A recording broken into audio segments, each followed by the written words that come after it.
नारायण नारायण नारायण नारायण नारायण अखिल गुरु भगवन् नमस्ते। जय जय जय हनुमान गोसाई कृपा करहु गुरुदेव की नाई। वंदे वाणी विनायको श्री ओंकारानंद गुरवे नमः। जगतगुरु भगवान शंकराचार्य जी ने मानव जीवन की पूर्णता का लक्षण बताया है। भगवान के नाम का गान हो, भगवद गीता का पाठ हो, श्री हरि नारायण का ध्यान हो, चित्त भगवान के संतों की संगति में लगे एवं धन यथार्थ रूप से दान में लगे। गेयम गीता नाम सहस्त्रम ध्येयम श्रीपतिरूपमजस्रम नेयम सज्जन संगति चित्तम देयम दीन जनाय च वित्तम। ये बात उन्होंने इस प्रकार कही है। तो भगवान का नाम, उसका गान और भगवान के द्वारा कही हुई श्रीमद् भगवद गीता का पाठ। तो कल ये बताया कि श्रीमद् भगवद गीता के प्रथम अध्याय में भगवान के 9 नाम आए हैं। पहले माधव, उसके बाद फिर ऋषिकेश, अच्युत, कृष्ण, गोविंद, मधुसूदन, जनार्दन, वार्ष्णेय आदि आदि। तो सबसे पहले माधव नाम कह करके संजय ने जो बताया कि जहाँ लक्ष्मीपति हैं वहीं विजय है। तो राग द्वेष रहित संजय ने ये संकेत कर दिया। लेकिन जिसको सुना रहे हैं धृतराष्ट्र को, उसमें न ज्ञान है न वैराग्य, इसलिए समझ नहीं पाएगा। दोनों ही नेत्रों से अंधा है। इसके बाद दूसरा नाम है ऋषिकेश। यह ऋषिकेश भगवान नाम पहले अध्याय के 15वें श्लोक में है। अर्जुन भगवान श्री कृष्ण का सबसे पहला नाम ऋषिकेश लेते हैं।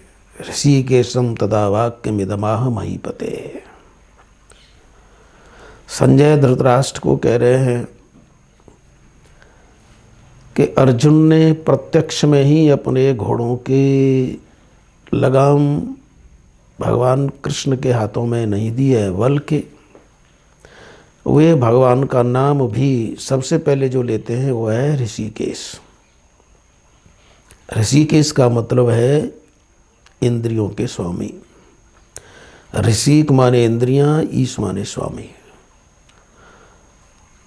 बाहर और भीतर एक रूप अर्जुन मानो भगवान से कहते हैं।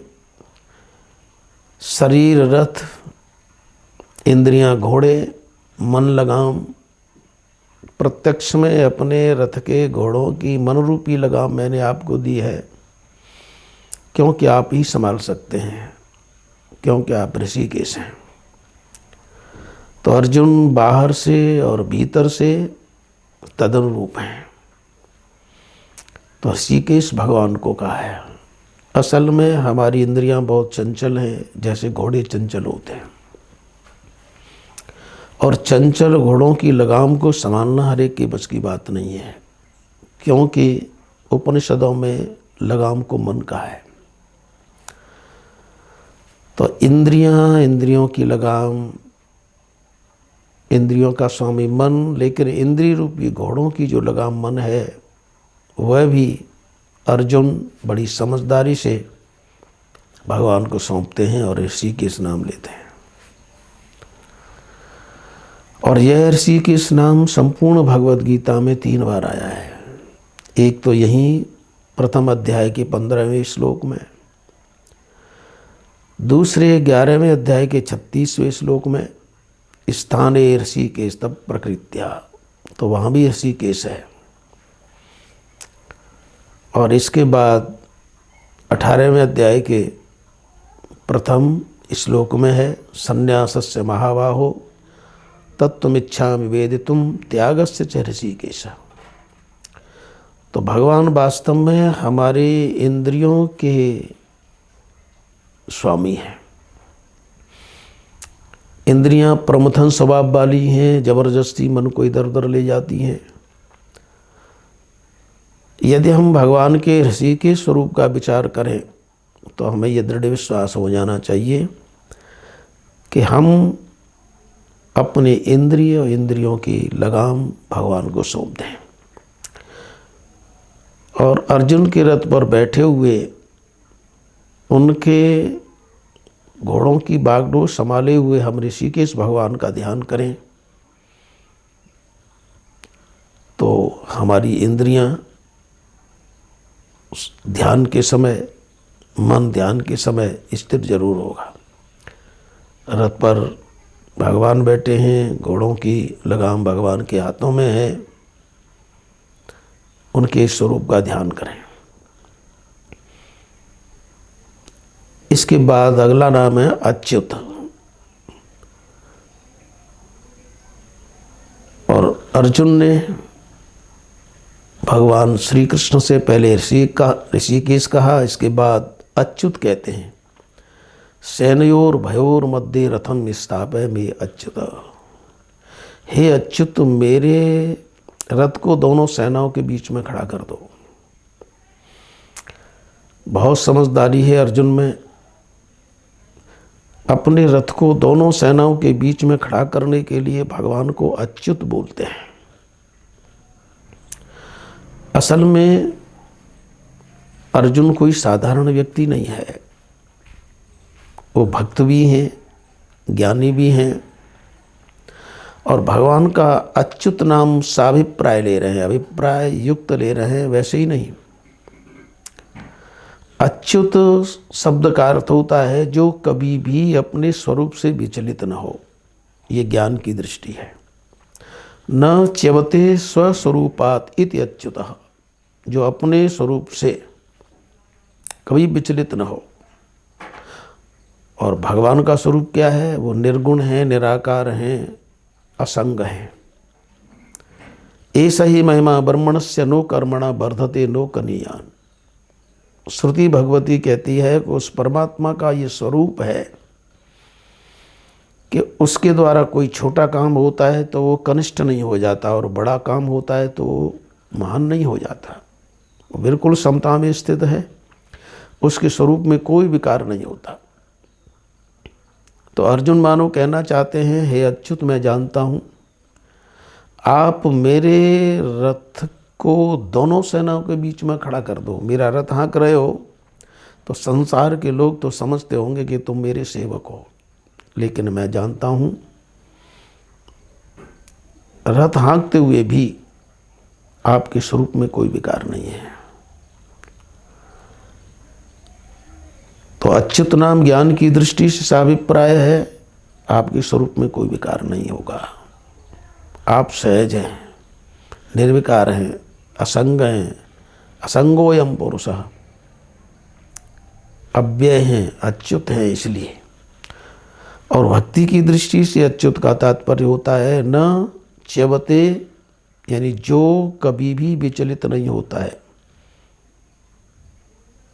कृपा दर्शनात्, अपनी कृपा का दर्शन कराने में, अपने भक्त का पक्षपात लेने में, अपने भक्त के ऊपर कृपा करने में जो कभी चूके नहीं, विचलित न हो,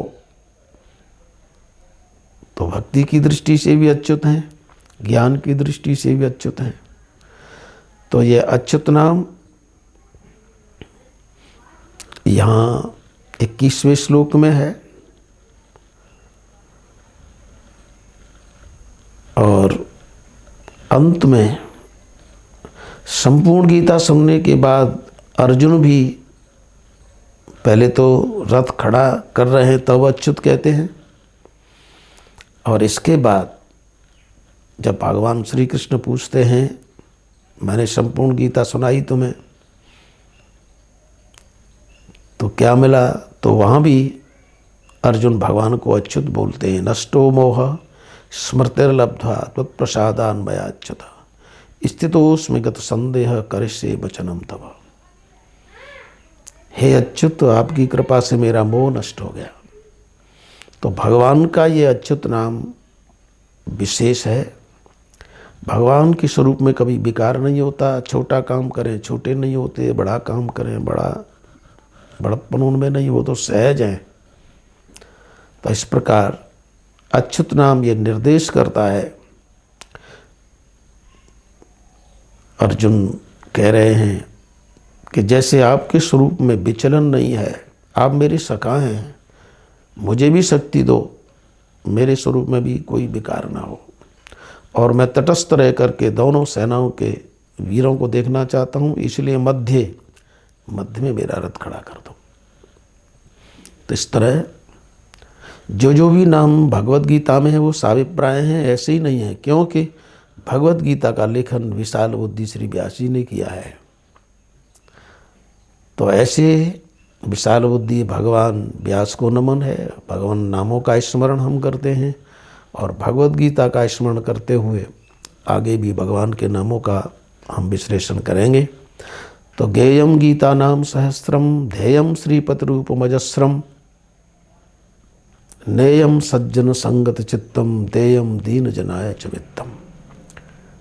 हमारे जीवन की, मानव जीवन की पूर्णता है ये भगवान शंकराचार्य ने बताया।